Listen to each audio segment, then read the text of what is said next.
साथियों, मैं एक टफ़ लाइफ़ जीने की आदी हूँ और वाक़ई में मुझे जो टफ़ लाइफ़ है, जो चैलेंजेस होते हैं ना ज़िंदगी के, वो मुझे बहुत ही पसंद है। अब इस पे कभी मैं चर्चा करूँगी। अभी घड़ी में 11 बजकर 44 मिनट हो रहे हैं और मैं आज थोड़ा पहले ऑफ़िस से आ गई हूँ।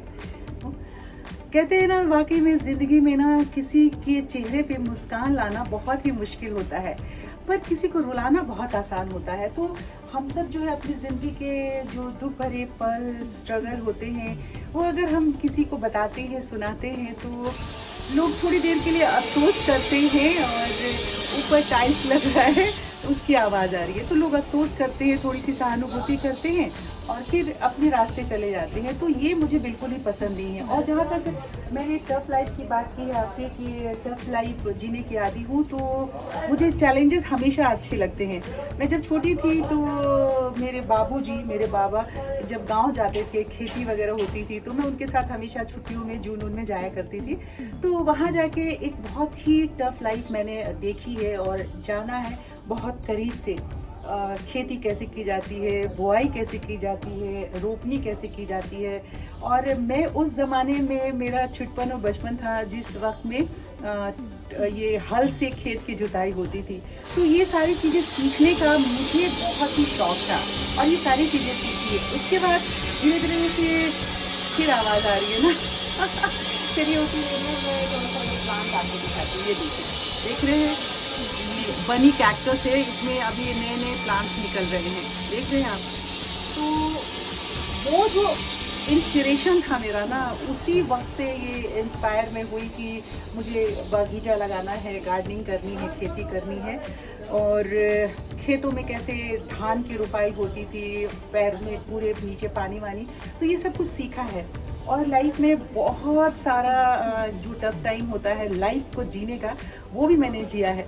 चलिए, अब इस टाइम से मैंने आज के ब्लॉग की शुरुआत कर दी है और अब 11:45 हो गए हैं। तो बस आपसे दिन भर मुलाकात होती रहेगी और मैं हमेशा अपने ब्लॉग में ये कोशिश करूँगी कि मेरे साथियों के चेहरे पे हमेशा मुस्कुराहट रहे और कुछ हम सब जो है अपना अनुभव बाँटें। और अगर आप सबके पास भी किसी चीज़ का अनुभव हो तो आप सब कमेंट बॉक्स में लिख करके ज़रूर मुझसे शेयर करिएगा।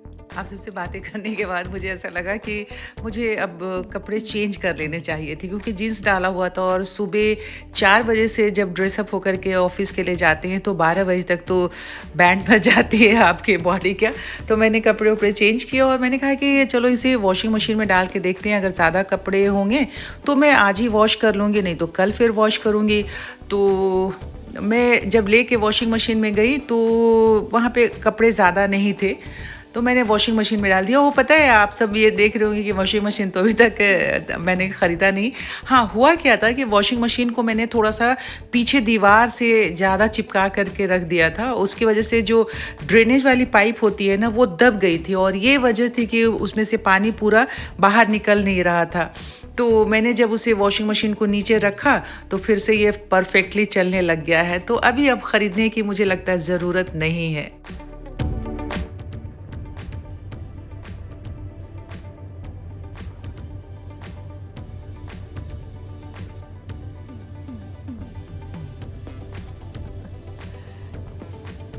बहुत ही अजीब सा ड्राई ड्राई सा हेयर हो रहा है। मेरे बाल कर्ली हैं, मैंने बिल्कुल कर्ल नहीं कराया है। कोई मुझसे पूछ रहा था कि सरिता, क्या आप अपने बाल को कर्ल कराया हुआ है? नहीं, मेरे नेचुरल हेयर है ये बिल्कुल ही। ये देखिए, अभी मैं खाना वाना दिन में करके और मैं थोड़ी देर के लिए सो गई थी, थोड़ी सी थकावट लग रही थी। मॉर्निंग ड्यूटी में आने के बाद 1 घंटा आराम करना तो बनता है। तो मैं अभी बस उठी हूँ, तो मैंने कहा कि ऑयलिंग करूँ क्या बाल में, बहुत ड्राई हो रहा है। तो एकाएक मुझे याद आया कि हमारी एक कोई फ्रेंड है, वो कह रही थी कि आपने अपने बाल को कर्ल कराया। नहीं, ये मेरे बिल्कुल, फिर से बता देती हूँ, ये नेचुरल है। एक्चुअली मैं नहाने के बाद ना कोम नहीं करती हूँ जब बाल मेरे सूखते। तो जब नहा के आती हूँ, बाल मेरे गीले होते हैं, तो मैं बाल को बैक साइड में ऐसे करके, ये देखिए इस तरीके से, और यहाँ पे क्लचर लगा लेती हूँ इस तरीके से। जो भी होगा, बनाना जो आता है ना, बनाना क्लचर, वो ज़्यादा अच्छे से लगता है, यहाँ है नहीं बाथरूम में, वो लगा लेती हूँ। और नहीं तो ये वाला क्लचर जो है इस तरीके से करके मैं लगा देती हूँ और फिर ये ऐसे छोड़ देती हूँ। तो जैसे जैसे बाल ड्राई होते जाते हैं मेरे, तो वो अपने आप सूख के इस तरह से कर्ल में आ जाते हैं। तो ये मेरे बिल्कुल नेचुरल हेयर है। कभी आप भी ऐसे करके देखिएगा, अगर थोड़े से भी आपके बाल कर्ली होंगे ना तो बहुत अच्छे से शेप में आ जाते हैं इस तरीके से। तो मुझे कभी बाल सेट कराने की ज़रूरत नहीं पड़ती है। कहीं शादी वादी में जाना हो, और इसी में अगर शादी में जाना होता है तो देखिए मैं कैसे जूड़ा बना लेती हूँ, वो आपको दिखाती हूँ। देखिए किसी फंक्शन वगैरह में जाना होता है ना, तो मैं उस दिन सुबह सुबह हेयर वॉश कर लेती हूँ शैम्पू वगैरह लगा करके, तो और कंडीशनर वगैरह मैं लगा लेती हूँ। तो इस तरीके से जैसे क्लचर मैंने आपको बताया, क्लचर लगा करके छोड़ देती हूँ तो बाल जो है कर्ली हो जाते हैं। फिर अगर किसी फंक्शन को अटेंड करना हो, साड़ी पहना है, तो उस टाइम में जूड़ा बनाना अच्छा लगता है। वेस्टर्न ड्रेसेस में भी गाउन वाउन पहनो तभी भी अच्छा लगता है। तो हर मैं जूड़ा एक ही तरीके से बनाती हूँ। ये देखिए ऐसे बाल को पूरा समेट के और नॉट ऐसे करके एंटी क्लॉकवाइज, और इस तरीके से क्लचर को मैं पीछे अच्छे से होल्ड करके उसको लगा देती हूँ। फिर ऊपर से हाफ जो मेरे बाल हैं वो नीचे को आ जाते हैं, वो उसमें खुद नेचुरल कर्ल आ जाते हैं। नीचे से अगर थोड़े से लंबे अगर मुझे दिखते हैं तो उस क्लचर के अंदर उंगली से, या फिर अगर जूड़ा पिन है तो उससे आप अंदर, तो इस तरह से लूज जूड़ा बन जाता है।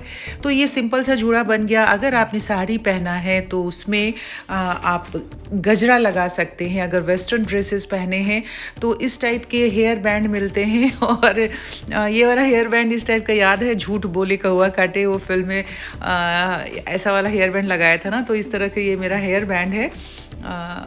उसे मैं इस तरह से करके ऐसे लगा लेती हूँ। तो वेस्टर्न ड्रेसेस में इस तरह के हेयर बैंड बहुत अच्छे लगते हैं। फिर देखा किस तरह से जुड़ा हो गया। अब फ्रंट साइड से आपको मैं दिखाती हूँ, देखिए। और स्लाइटली आप आगे से जो हेयर है थोड़ा सा ऐसे निकाल लें, और ये वाला बीच वाला पोर्शन को भी थोड़ा सा लूज़ कर लीजिए। तो इस तरीके से बहुत ही परफेक्ट लुक आ जाता है बगैर मेहनत किए हुए, इतनी आसानी से। और इसी के लिए आप हेयर स्टाइल करवाने पार्लर जाइए और हज़ारों खर्च करके आइए, वो मैं बचा लेती हूँ अपना। बंगाल की स्नैकिंग है। ओके ओके, नारियल होना चाहिए इसमें। अच्छा नारियल भी इसमें होना चाहिए। हाँ हाँ, बंगाल के साथ साथ बिहार में भी झालमुरी बहुत पसंद से लोग खाते हैं। इसे यहाँ पे भूंजा कह देते हैं। इसे बनाना बहुत आसान है। मूरी, इसे बिहार में और बंगाल में मूरी कहा जाता है, जिसे मुरमुरे हम लोग यहाँ दिल्ली में कहते हैं, और फरही कहा जाता है इसे बिहार में। इसे लीजिए, इसमें आप दाल मोठ का पैकेट लीजिए जिसमें कि सब कुछ मूंगफली वगैरह हो, सेव वगैरह हो, उसे मिक्स कर दीजिए। प्याज बारीक बारीक काटिए, हरी मिर्च काटिए, और कच्चे सरसों के तेल को मिक्स करके अच्छे से खाइए। आहा, मज़ा आ जाएगा भाई। और अगर आपने ट्राई किया तो मुझे कमेंट बॉक्स में लिख करके ज़रूर बताइएगा, तो मेरा मज़ा और आनंद दुगुना हो जाएगा। शाम के वक्त में बालकनी से खड़े होकर नीचे निहारना भी कितना सुकून और आनंद देता है ना। तो साथियों, आज की वीडियो का आप यहीं करते हैं समापन। स्नैक्स वगैरह सब कुछ हो गया, चाय वाय हो गई है। अब रात की तैयारी करनी है, और कल मेरी छुट्टी है, तो आराम से आज मैं सोऊंगी। और कल के लिए क्या क्या करना है प्लानिंग में है, रखूँगी रात में बैठ करके। तो आपसे कल मिलते हैं। आप सबका बहुत बहुत ख्याल रखिए। Bye bye.